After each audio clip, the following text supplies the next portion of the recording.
O PT oficializa Fernando Haddad como candidato à presidência da República. Ex-governador do Paraná, Beto Richa, é preso em ações da Lava Jato e do Ministério Público. O político é alvo de uma investigação sobre um programa que faz a manutenção das estradas estaduais. O homem que esfaqueou Bolsonaro trata o atentado como um incidente que queria dar um susto no candidato. Para a ministra Carmen Lúcia, os juízes brasileiros não ganham em excesso. 17 anos depois, uma multidão se reúne em Nova York para homenagear as vítimas do 11 de setembro. O lateral Marcelo da seleção pagará R$900 mil por fraude fiscal na Espanha.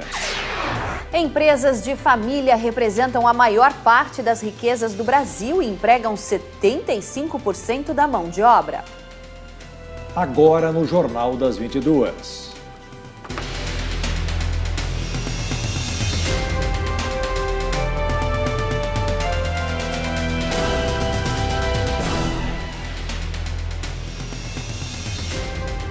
Olá, boa noite. Boa noite. O Hospital Albert Einstein divulgou um novo boletim médico sobre o estado de saúde do candidato à presidência da República, Jair Bolsonaro. O político vem se recuperando bem e os filhos comemoram o resultado em um vídeo divulgado nas redes sociais. De acordo com o boletim médico, o quadro de saúde de Jair Bolsonaro é estável e evolui bem. O último boletim médico divulgado agora há pouco disse que Jair Bolsonaro passa bem, que ele já recebeu alta da UTI e agora está numa unidade de cuidados semi-intensivos. Durante o dia, a sonda foi retirada e Bolsonaro já está se alimentando. Os médicos informaram que já foi iniciada uma dieta leve e que Jair Bolsonaro não tem apresentado febre e sinais de infecção.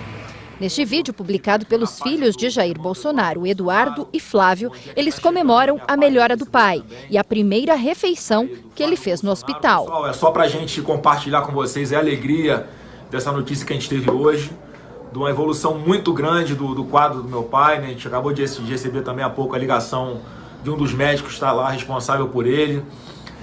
Pode parecer pouco para quem não conhece, como a gente também não conhece, mas ele foi colocado agora, passou para uma unidade de tratamento não intensivo, já significa que é uma estabilidade bem forte do quadro dele. Ele retirou a sonda pela qual ele se alimentava, ele estava com uma sonda pelo nariz para se alimentar e já pôde comer uma das coisas que ele mais gosta na vida, que é pão com manteiga, lá um pedacinho lá na cama mesmo, né? Tomou um suco. E o pessoal dá certo, hein? Ó, pra quem tava comendo podrão na rua, tudo aí, cuscuz, cachorro quente, água da bica, mate da praia, pô, tá... Uma coisa certa, imunidade ele deve ter aqui, os anticorpos ele tem. Tão brutos ali, pô. É quase um dragão de Komodo, né? O cara falou do lá. intestino dele. Então, graças a Deus evolui bem. E essa foi uma grande notícia pra gente hoje, a gente que acompanhou, todos vocês que estão sofrendo aí junto com a gente por causa desse atentado, saber que ele está melhorando de uma forma até acima da esperada, acima da média. É um cara forte, que tem o espírito de paraquedista, como ele gosta de falar. E então pra gente foi uma notícia muito boa isso daí hoje.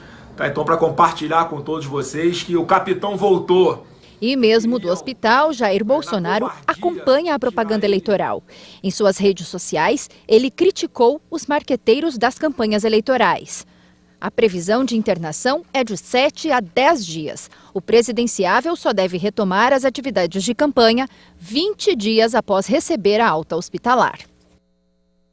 Um incidente que terminou de forma problemática. É assim que Adélio Bispo descreveu o atentado contra o candidato Jair Bolsonaro. De acordo com um depoimento na audiência de custódia, ainda em Minas Gerais, a intenção era dar um susto no candidato. A audiência de custódia aconteceu na sexta-feira, mas as imagens só foram divulgadas hoje. Adélio chamou de incidente o atentado que quase tirou a vida de Jair Bolsonaro. Um incidente, um imprevisto que terminou, digamos assim, de forma problemática, discordâncias em certos pontos. Correto? em diferentes pontos.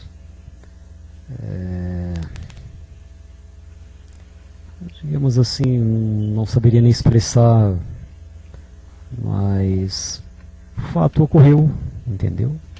Houve um ferimento, correto, embora pretendíamos pelo menos dar uma resposta, um susto, alguma coisa dessa natureza, entendeu? E aconteceu. Eu, como milhões de pessoas, pelos discursos da pessoa referida, me sinto ameaçado literalmente, entendeu? Me sinto ameaçado como tantos milhões de pessoas pelos discursos em que o cidadão tem feito. Entendeu? Aquela certeza que cedo ou tarde vai cumprir aquilo que está prometendo tão veementemente pelo país todo contra pessoas como eu, exatamente. Adélio também foi perguntado sobre o uso de medicação receitada por psiquiatras. A defesa pretende questionar na justiça a sanidade mental do cliente. O senhor tem um histórico de uso de medicação de uso controlado? Especificamente aquilo que foi lhe passado por psiquiatras? Bem, eu já tomei diferentes tipos de medicamentos controlados, né? Tem um que eu não me recordo o nome, extremamente forte, muito pequeno, mas derruba não vai mais do que 15 minutos depois que tomou aquele comprimido. Se não tiver deitado, cai mesmo. Extremamente forte, né? E também já fiz uso do Pamelor 50, que ele é um pouco mais brando do que esse, embora tenha um efeito também muito forte, mas ele é um pouco mais brando do que esse. E fiz uso de um terceiro que eu já não me lembro mais, entendeu? Atualmente o senhor faz uso de algum? Não, nesse momento, Uso regular não. O uso regular não estou fazendo. Adélio também disse que cometeu o atentado por se sentir ameaçado pelo candidato do PSL e reafirmou que o ataque teve motivações políticas. O autor do atentado já foi transferido para o Presídio Federal em Campo Grande. Ele foi indiciado pela Polícia Federal por atentado pessoal por inconformismo político e pode pegar até 10 anos de prisão. A primeira turma do Supremo Tribunal Federal rejeitou uma denúncia na Procuradoria-Geral da República contra o presidenciável Jair Bolsonaro pelo crime de racismo. Bolsonaro respondia a uma ação por ter se referido ao peso de quilombolas por arrobas, uma medida que é usada para a pesagem de animais. Segundo a acusação, o parlamentar usou expressões discriminatórias, incitando ódio e atingindo diretamente vários grupos sociais. No Supremo, a defesa do político defendeu que as falas buscaram apenas criticar as políticas de demarcação de terras. A decisão foi apertada. O julgamento estava empatado em 2-2 e o voto que decidiu a questão foi do ministro Alexandre de Moraes. Ele entendeu que Jair Bolsonaro não cometeu crime e defendeu a liberdade de expressão. Não me parece que, apesar da grosseria, do erro, da vulgaridade, do desconhecimento das expressões, não me parece que a conduta do denunciado tenha extrapolado os limites de sua liberdade de expressão qualificada, que é abrangida pela imunidade material. Não teria, a meu ver, extrapolado para um verdadeiro discurso de ódio, de incitação ao racismo ou à xenofobia. O STF já decidiu que réus não podem ocupar a linha sucessória da presidência, mas atualmente não há nenhum impedimento legal para aqueles que concorrem nas eleições. Por isso, a decisão representou uma importante vitória para o político, que ainda é réu em outras 2 ações penais no Supremo Tribunal Federal e lidera as pesquisas de intenção de voto para a presidência da República. O ex-governador do Paraná, Beto Richa, candidato ao Senado pelo PSDB, e a mulher dele foram hoje pelo Grupo de Atuação Especial de Combate ao Crime Organizado em Curitiba. Eles foram presos. Beto Richa é alvo de 2 operações no mesmo dia. Uma realizada pelo Ministério Público do Paraná, pela qual foi preso, e outra da Polícia Federal, em uma nova fase da Lava Jato. A Polícia Federal deflagrou a 53ª etapa da Lava Jato, a Operação Piloto, que investiga um suposto pagamento milionário de vantagem indevida em 2014 pelo setor de operações estruturadas da Odebrecht, o departamento de propina da empreiteira, para agentes públicos e privados no estado do Paraná. O nome dado à operação policial remete ao codinome atribuído pela Odebrecht em seus controles de repasses de pagamentos indevidos a um investigado nesta operação policial, que era supostamente do ex-governador Tucano. Segundo a Polícia Federal, a contrapartida seria um possível direcionamento do processo licitatório para investimento na duplicação, manutenção e operação da rodovia estadual PR-323, na modalidade parceria público-privada. As condutas investigadas na Lava Jato podem configurar delitos de corrupção ativa e passiva, fraude à licitação e lavagem de dinheiro. Cerca de 180 policiais federais cumprem 36 ordens judiciais em 3 estados, São Paulo, Bahia e Salvador. Mas o ex-governador foi detido pela segunda operação. A casa de Beto Richa foi alvo de mandado de busca e apreensão. Os agentes chegaram no condomínio onde moram o ex-governador por volta das 6 da manhã. 3 horas depois, Beto Richa e a mulher foram levados para a sede do GAECO. O ex-governador do Paraná foi preso em Curitiba na Operação Rádio Patrulha do Grupo de Atuação Especial de Combate ao Crime Organizado, o GAECO, do Ministério Público do Paraná. Foi detida na mesma operação Fernanda Richa, mulher do Tucano, que foi secretária da Família e Desenvolvimento Social nos 2 mandatos do marido. Outros 4 secretários também foram presos. O irmão de Beto Richa, Pepe Richa, que foi secretário de Infraestrutura, Edilson Casagrande, que era secretário de Assuntos Estratégicos, Ezequias Moreira, que era secretário de Cerimonial, e o ex-chefe de gabinete, Deunilson Roldo. O candidato Tucano foi alvo de buscas na Piloto e também na Rádio Patrulha. A Polícia Federal foi à sede do Palácio Iguaçu, atrás de registros de entrada no edifício e nos gabinetes do ex-governador do Paraná. O Tucano também teve seu escritório político vasculhado pelos promotores do GAECO. O GAECO e a Polícia Federal afirmam que a deflagração da Lava Jato e da Operação Rádio Patrulha no mesmo dia foi coincidência. E, portanto, como o processo está em sigilo, eu não posso acrescentar outras informações. Os crimes que nós estamos investigando são direcionamento ou fraude à licitação, o crime de corrupção e o crime de lavagem, além de uma obstrução à justiça. O fato de ter acontecido exatamente no mesmo dia e horário da 53ª fase da Lava Jato, o GAECO sabia dessa fase da Lava Jato? Alguns dos alvos são os mesmos? Embora ninguém vá acreditar, foram independentes. Beto Richa foi deputado estadual, prefeito de Curitiba e governador do Paraná. Em abril deste ano, ele renunciou ao segundo mandato para se candidatar ao Senado pelo PSDB e perdeu o foro privilegiado.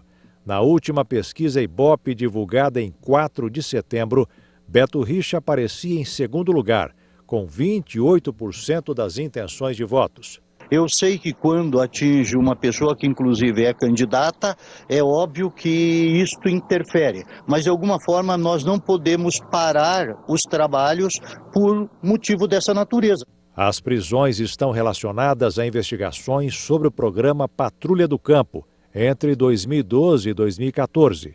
Segundo o inquérito, há indícios de direcionamento de licitação para beneficiar empresários e pagamento de propina a agentes públicos, além de lavagem de dinheiro e obstrução da justiça.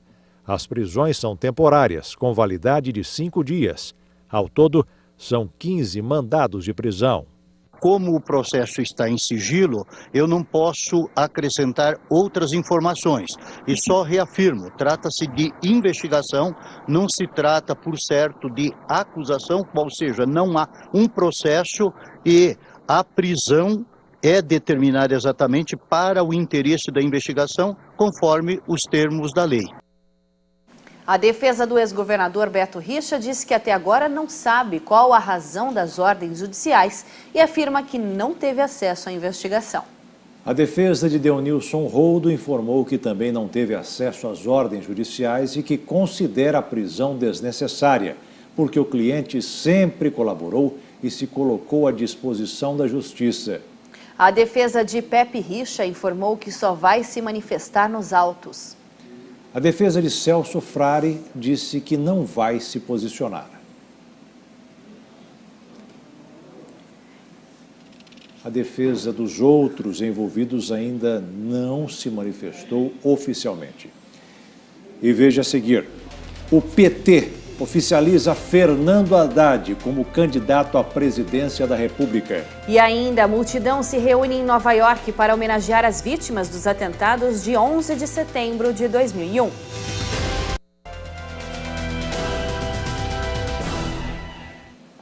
O PT anunciou hoje que Fernando Haddad concorrerá à presidência da República no lugar do ex-presidente Lula, que teve o registro de candidatura rejeitado pelo Tribunal Superior Eleitoral. O anúncio foi feito em Curitiba, onde Lula está preso desde 7 de abril, cumprindo pena de 12 anos e 1 mês de prisão por corrupção passiva e lavagem de dinheiro no caso da Lava Jato, envolvendo o Triplex em Guarujá. O prazo dado pelo TSE para o partido apresentar à Justiça Eleitoral o substituto de Lula terminava às 19 horas desta terça. Na chapa original, Fernando Haddad era o vice. Na nova formação, a candidata à vice-presidência será Manuela Dávila, do PCdoB. Pela manhã, a executiva nacional do partido se reuniu em um hotel na capital paranaense. Fernando Haddad participou do encontro e chegou à superintendência da PF, onde Lula está preso, às 15h30. Luiz Eduardo Greenhalgh, um dos fundadores do PT, leu uma carta do ex-presidente Lula intitulada Carta ao Povo Brasileiro, mesmo título de um texto divulgado pelo petista nas eleições de 2002, quando foi eleito pela primeira vez. Na carta, Lula afirma que foi incluído artificialmente na lei da ficha limpa para não poder disputar as eleições e que teve que tomar uma decisão no prazo imposto pela Justiça. Abre aspas. É diante dessas circunstâncias que tenho de tomar uma decisão no prazo que foi imposto de forma arbitrária. Estou indicando ao PT e à coligação O Povo Feliz de Novo a substituição da minha candidatura pela do companheiro Fernando Haddad, que até este momento desempenhou com extrema lealdade a posição de candidato a vice-presidente. Fecha aspas. Após se reunir com o ex-presidente, Haddad deixou o prédio da PF e falou para a militância que esperava do lado de fora. Subiram no palanque com ele Manuela Dávila, ex-presidente Dilma Rousseff, a presidente nacional do PT, senadora Gleice Hoffmann, e outros membros do partido. É uma tarefa monumental que nós temos pela frente, mas nós não temos nenhum problema maior do que a nossa vontade hoje de devolver o Brasil para os brasileiros. Nós contamos com cada um de vocês aqui. Numa verdadeira batalha judicial, a defesa do ex-presidente Lula recorreu ao menos 17 vezes depois da condenação no TRF4. Numa média, foi uma apelação a cada 13 dias em 4 tribunais. Na segunda, a defesa do ex-presidente havia recorrido ao STF para ampliar o prazo até 17 de setembro. O recurso, entretanto, não chegou a ser analisado até esta terça e o partido acabou decidindo por anunciar a substituição de Lula por Haddad. Os advogados tinham feito o mesmo pedido ao TSE, que foi rejeitado pela presidente do tribunal, ministra Rosa Weber. Caso o partido não apresentasse o substituto na chapa, de acordo com o entendimento da Justiça Eleitoral, ficaria de fora da corrida presidencial e o tempo de propaganda na TV seria redistribuído entre os demais partidos. O pedido de registro de candidatura da chapa do ex-prefeito com a deputada Manuela Dávila, do PCdoB, como vice, foi protocolado às 18h30 desta terça-feira. O prazo final para a chapa substituir a candidatura de Lula vencia às 19 horas.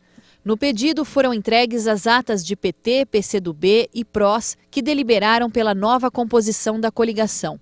Agora, o registro de candidatura de Haddad e Manuela deve passar pelos mesmos trâmites dos outros pedidos de registro, com prazo de 5 dias para a impugnação. O relator será o ministro Luiz Roberto Barroso. Mesmo ungido por Lula, Haddad nunca foi unanimidade entre lideranças do PT e continua desconhecido de boa parte do eleitorado. Com a confirmação do ex-prefeito como candidato, serão postos à prova o poder de Lula como fator de união do PT e como cabo eleitoral. Atualmente, Fernando Haddad é alvo de investigações. Existem 3 acusações do Ministério Público contra ele. Todas são de um inquérito de delação de Ricardo Pessoa, dono da construtora UTC, que afirma que deu dinheiro para a campanha de Haddad. Respectivamente, as ações são eleitoral, civil e criminal. A defesa de Haddad tem negado todas as acusações. O ex-governador do Rio de Janeiro, Sérgio Cabral, teve outra derrota na justiça e mais uma vez foi condenado à prisão. A nova pena do político foi estabelecida em 47 anos e 4 meses de reclusão. Somado aos períodos das outras condenações de Cabral, agora o total da pena é de 170 anos e 8 meses de cadeia. Sérgio Cabral foi condenado dessa vez pelos crimes de corrupção, formação de quadrilha e organização criminosa. Ele foi acusado de liderar um grupo que fraudou as obras realizadas com recursos federais do programa Aceleração do Crescimento. O dinheiro deveria ter sido investido no Arco Metropolitano, PAC Favelas e linha 4 do metrô, mas uma parte teria sido desviada para os criminosos. A justiça determinou que Cabral fique preso por 47 anos e 4 meses, a maior pena dele na Lava Jato até agora. Com isso, as penas do ex-governador já somam mais de 170 anos. Além do MDBista, outras 7 pessoas foram condenadas no mesmo processo. Segundo promotores da Lava Jato, Cabral liderou uma organização criminosa que desviou bilhões de reais dos cofres públicos. Ele está preso desde 2016. A defesa de Cabral não comentou mais essa condenação. Uma multidão se reuniu hoje em torno do Marco Zero em Nova York para homenagear as vítimas dos atentados de 11 de setembro de 2001. Os nomes das quase 3.000 pessoas que morreram nas Torres Gêmeas no Pentágono e na queda do voo 93 da United foram lidos em ordem alfabética. Nova York homenageou nesta terça-feira as 2.983 pessoas que morreram nos ataques terroristas do dia 11 de setembro de 2001. Cerca de 1.000 familiares, bombeiros, policiais e funcionários se reuniram em torno das 2 enormes fontes do memorial para marcar o 17º aniversário dos piores atentados da história, que derrubaram as Torres Gêmeas. Entre os presentes estavam o governador de Nova York, Andrew Cuomo, o prefeito Bill de Blasio, seu antecessor Rudy Giuliani, que era prefeito no momento dos ataques e hoje é advogado do presidente Donald Trump, e Michael Bloomberg, prefeito que comandou as obras de reconstrução deste bairro de Manhattan.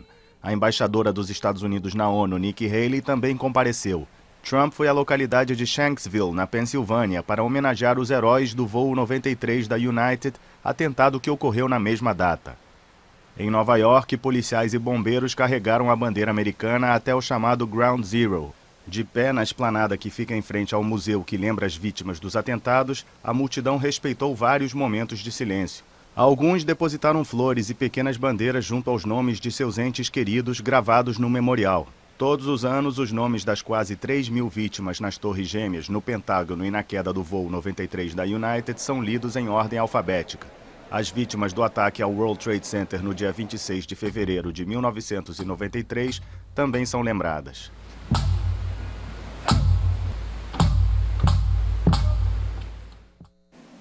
E veja a seguir, a ministra Carmen Lúcia defende os salários dos juízes. E ainda, furacão Florence avança e deixa 3 estados de emergência.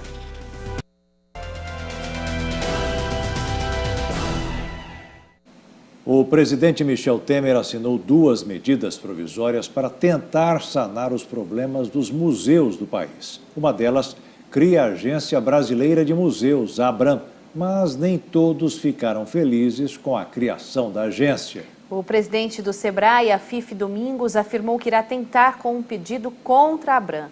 O motivo, uma parte do dinheiro que irá financiar a nova agência vai sair de uma parcela que auxilia o Sebrae, Sesc e Senai. O presidente Michel Temer assinou no Palácio do Planalto a medida provisória que cria a Agência Brasileira de Museus, a ABRAM, que será responsável pela reconstrução do Museu Nacional no Rio de Janeiro. Além disso, outra MP foi assinada para financiar a recuperação do Museu Nacional e gerar melhorias em outros museus do país. Com a assinatura das MPs, a Universidade Federal do Rio de Janeiro continua responsável pelo Museu Nacional. Mas, depois do incêndio na semana passada, o governo decidiu trocar o comando do processo de reconstrução e proteção do arquivo. Segundo o governo federal, a ABRAM será uma instituição sem fins lucrativos, de interesse coletivo e de utilidade pública, no formato serviço social autônomo, sem vinculação à administração pública, mas com obrigações de prestação de contas próprias de órgãos públicos. Será financiada com recursos da União, de receitas decorrentes de parcerias com entidades nacionais e internacionais, doações, legados e rendas decorrentes da prestação de serviços. Estamos atribuindo à ABRAM a reconstrução do Museu Nacional, respondendo a todos aqueles que clamavam por um modelo de gestão e de governança adequados para esta reconstrução. Técnicos da Casa Civil afirmaram que o Museu Nacional não será privatizado, até porque o patrimônio continuará sob responsabilidade da UFRJ. A ABRAM vai incorporar a estrutura e orçamento do IBRAM, o Instituto Brasileiro de Museus, que será extinto. A intenção é tentar melhorar a administração dos 27 museus federais que hoje estão sob a guarda do IBRAM, que é uma autarquia vinculada ao Ministério da Cultura.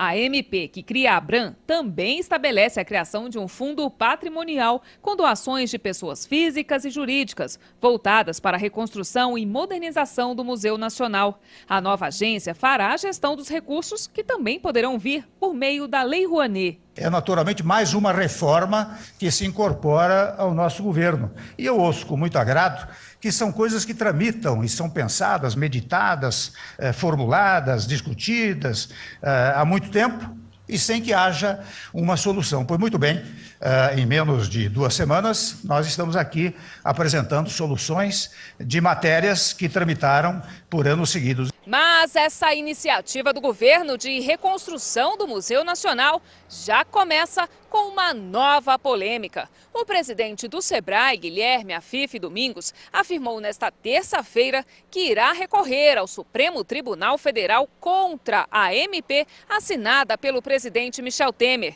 É que pela MP, uma parcela dos recursos de cerca de 200 milhões de reais que seria destinada a integrantes do Sistema S, como o Senai, Sesc e Sebrae, será remanejada para a criação do novo órgão. Segundo a Afife Domingos, será apresentado um mandado de segurança na tentativa de suspender o remanejamento de 6% dos recursos antes destinados ao Sebrae para a ABRAM. A alegação é que a entidade terá prejuízos com a iniciativa. A Afife afirmou também que analisa a possibilidade de ingressar com uma ação direta de inconstitucionalidade no Supremo Tribunal Federal. De acordo com dados do Sebrae, os 6% vão gerar perda anual de 608 mil atendimentos feitos a projetos de pequenos e médios negócios. Em sua defesa, o órgão lembrou que foi essa parcela de empreendedores que responderam por mais de 90% dos empregos com carteiras assinadas no país no primeiro semestre de 2018.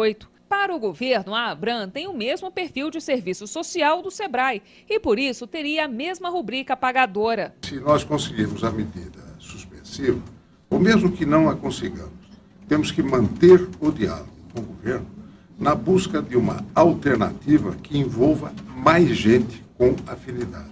Nós não nos recusamos a ajudar, mas não queremos pagar a conta sozinhos. A Afife Domingos disse que levará a questão ao Congresso. Porém, a Câmara e o Senado estão em período eleitoral. O governo tenta apressar a votação das MPs para que elas não percam a validade. A ministra Carmen Lúcia comandou hoje a última sessão como presidente do Conselho Nacional de Justiça. No discurso de despedida, ela destacou a transparência em relação à divulgação dos salários de magistrados e afirmou que os juízes brasileiros não ganham em excesso. A ministra será substituída na presidência do CNJ e do Supremo Tribunal pelo ministro Dias Toffoli. Na sessão de despedida do Conselho, Carmen Lúcia destacou que os juízes brasileiros estão sobrecarregados. Com 209 milhões de habitantes, com 80 milhões de processos em tramitação, considerando que cada processo tem pelo menos 2 partes, nós chegamos a ter 2/3 da população brasileira em juízo, com 18 mil juízes, cargos de juízes, quase 1/5 deles hoje sem poder ser provido, em condições realmente de carga sobre-humana de trabalho, que faz com que nós todos tenhamos todo tipo de preocupação.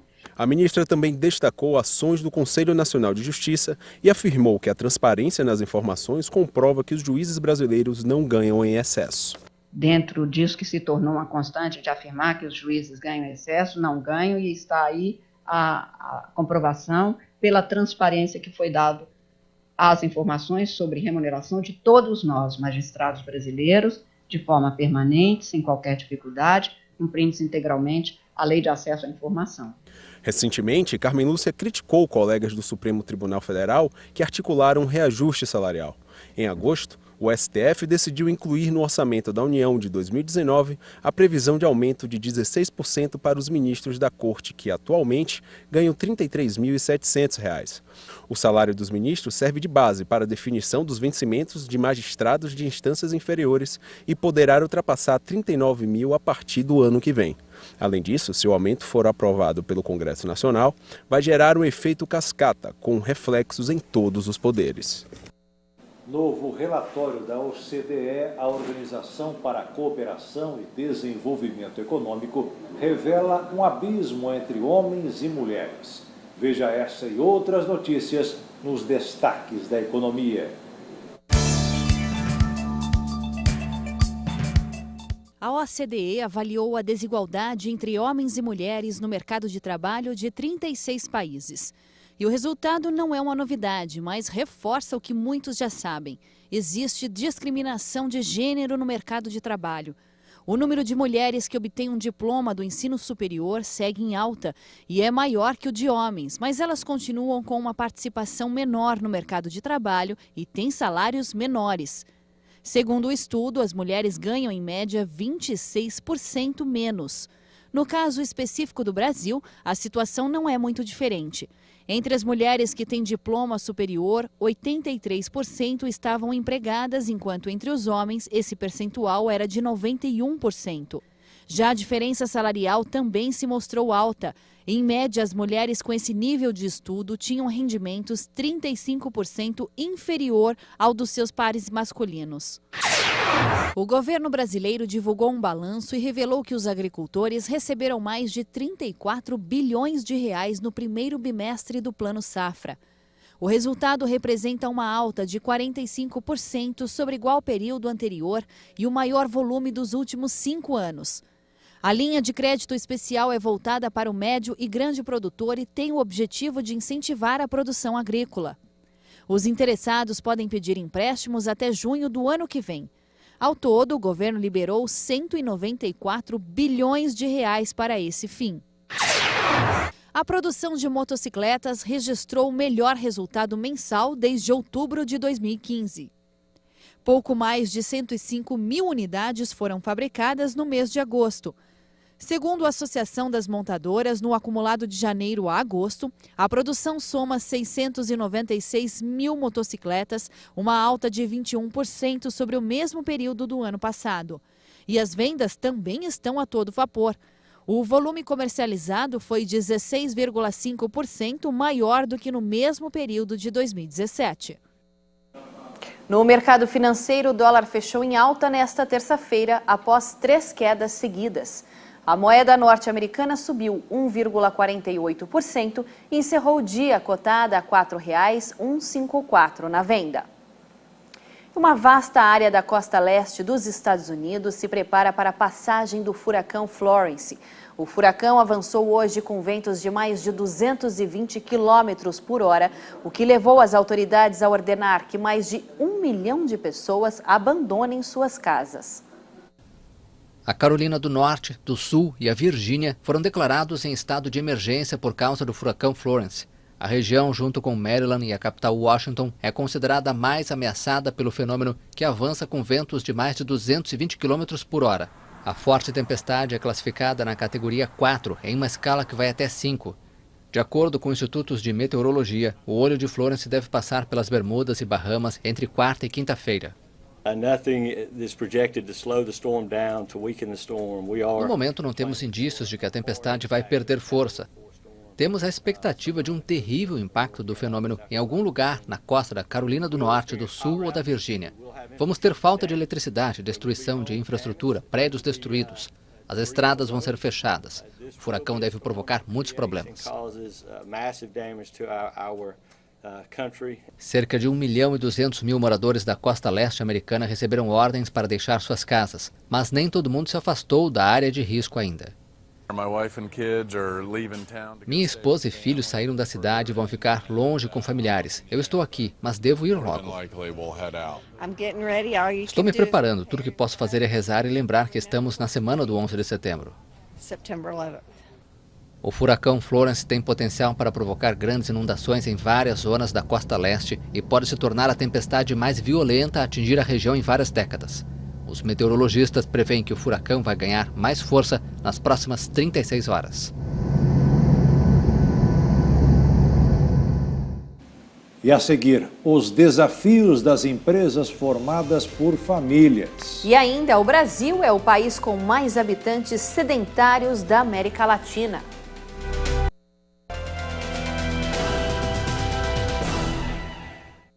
Mais de 90% das empresas do país começaram em família, no velho estilo de pai para filho, e crescem bastante com boa organização. Hoje representam, segundo o IBGE, 65% do PIB nacional e empregam 75% da mão de obra do país. Um negócio de pai e filha. Há 5 anos eles trabalham assim, lado a lado. A parceria que começou no lar deu muito certo no escritório. Agostino e a filha Larissa comandam juntos uma empresa que aluga consultórios para médicos em São Paulo. Os números confirmam essa bem-sucedida união. Quando ele começou no ramo, tinha 3 funcionários e 10 clientes em uma única unidade. Hoje, com a ajuda da filha única, são 13 empregados e 130 clientes nas 4 unidades do grupo. A razão do sucesso é o lucro. O lucro só vem a partir da competência e de forma que você possa ter uma empresa rentável. Não adianta trazer a filha só por trazer e ela que não agregue nada, não agregue valor. Então, a nossa relação aqui dentro da empresa é realmente de chefe-funcionário. O principal de tudo é que nós dois temos o comprometimento de fazer a empresa crescer. Não tem um trabalho a menos, outro trabalha a mais. Não, nós dois juntos temos esse comprometimento. Mesmo com todo esse sucesso, uma regra fundamental na empresa. Aquele é o chefe, não o pai. Se a gente briga domingo para ter que olhar para ele segunda-feira, tem que fingir que é outra pessoa. Não tem jeito, tem que separar mesmo, tem que separar. Esse modelo de negócio tem uma grande importância para a economia do país. De acordo com o levantamento feito pelo IBGE, mais de 90% de todas as empresas do país tiveram origem familiar. Juntas, elas respondem por 65% do PIB e, além disso, empregam 75% da força de trabalho nacional. Começar um negócio em família pode ser um sonho para muita gente, mas para o projeto dar certo, é preciso vencer alguns desafios. Essa especialista em carreiras comentou os problemas mais frequentes que surgem nesse modelo de negócio. Separar família de trabalho. Dentro da empresa, o meu pai é o meu líder, ou o meu par, né, uma pessoa ali que trabalha junto comigo, é meu irmão. E aí a gente mistura todas essas relações e leva os trabalhos, as desavenças do trabalho para casa e de casa para o trabalho. Aí é uma grande confusão mesmo.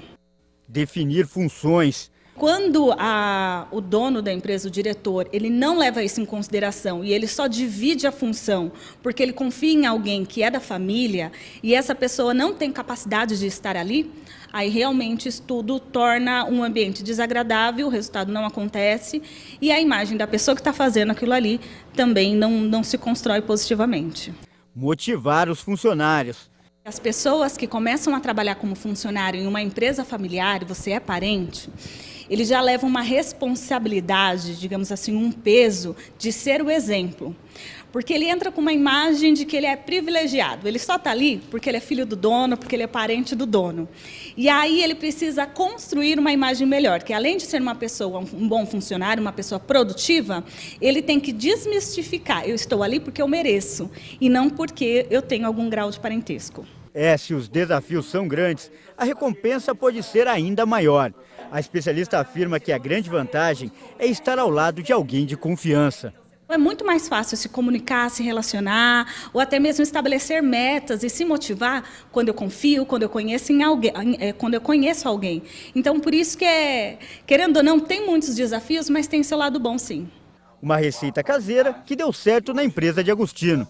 eu tive que me adaptar às novas tecnologias e ela teve que retroceder um pouquinho e aceitar algumas coisas que num primeiro momento ela achava e julgava que fosse o ideal, mas com o tempo ela também foi cedendo e entendendo que eu tinha razão com a minha experiência. E para a funcionária, uma das maiores vantagens é chegar no fim do expediente e poder dar um abraço desse no chefe. Mas antes de chefe é pai. Um estudo da Organização Mundial de Saúde, com dados coletados dos últimos 15 anos, colocou o Brasil como o país com mais habitantes sedentários da América Latina. Esse é um resultado que não nos orgulha em nada. E olha só, quase metade dos brasileiros não faz exercícios. Não precisa de muito. 20 minutinhos de caminhada por dia são suficientes para sair da ociosidade. Também não tem idade. Primeiro, é importante procurar uma ajuda médica para fazer um exame geral, para ver se tem algum problema cardíaco pré-existente, tá? Liberado pelo médico, a gente pode começar com atividades de baixo impacto, seja elas hidroginástica, hidroterapia ou caminhadas com uma certa segurança. E não se desanime se já começou e depois parou de fazer exercícios. Sempre há tempo para continuar tentando e se mexer. Vocês fazem exercício todos os dias? Fazemos. Como arranjar tempo para isso? É só acordar cedo e vir. Tem segredo? Não tem segredo nenhum. Quantas vezes na semana você está fazendo? 3 vezes. 3 vezes? 1 hora por dia? 1 hora de pilates e 1 hora de caminhada. Como arranjar tempo para fazer exercício? Força de vontade. Desde quando que a senhora pratica os exercícios? Nossa, mais de 30 anos. Todo dia a senhora vem para cá? Todo dia. Eu moro aqui do lado, né? Qual que é a importância para a senhora fazer esses exercícios? Porque eu estava com a pressão muito alta e comecei a fazer, melhorou.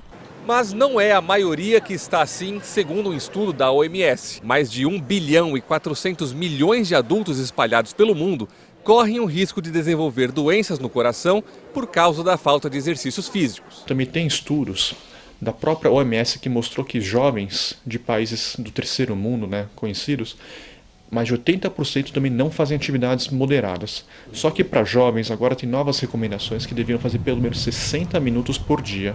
Ou seja, jogar uma bola, dar uma corrida, fazer alguma coisa e não ficar o dia inteiro em casa.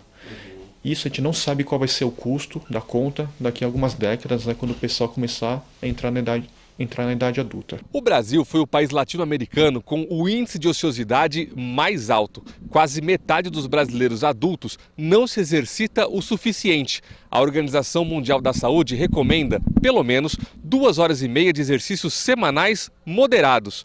E no ranking do sedentarismo entre homens e mulheres, são elas que lideram a lista. Muitas vezes mulher tem aquela jornada dupla, né, tem que trabalhar, cuidar dos filhos, não consegue achar uma horinha para poder se dedicar a ela mesma. A professora de Educação Física, Juliana, se esforça para mudar as estatísticas e colocar cada dia mais mulheres para fazerem exercícios. Essa prática que a gente faz aqui, chamada prática integral, reúne pilares básicos de saúde, como a prática de meditação ativa, que é a treino de equilíbrio, treino de malabares, onde você trabalha os lados do seu cérebro, a atividade de cardiovascular para fortalecer o músculo do coração, a atividade muscular para fortalecer o trabalho músculo-esquelético mesmo, a gente alonga e depois medita. E se falta motivação para sair do sofá, a Juliana sugere os treinos em grupos. São inspiradores e funcionais. Comece dando a volta no quarteirão, porque aí você vai querer voltar na semana seguinte, você vai querer voltar no dia seguinte. Sempre pela atividade aeróbica, inicia, e sempre por atividades que sejam prazerosas, que dê vontade de você fazer de novo. Não comece querendo correr meia hora, 40 minutos, porque você vai sentir aquele esforço que dá uma sensação ruim, e aí o seu inconsciente não vai querer que você volte. E o Jornal das 22 termina aqui. Uma boa noite para você e até amanhã. Boa noite, fique na paz. Tchau.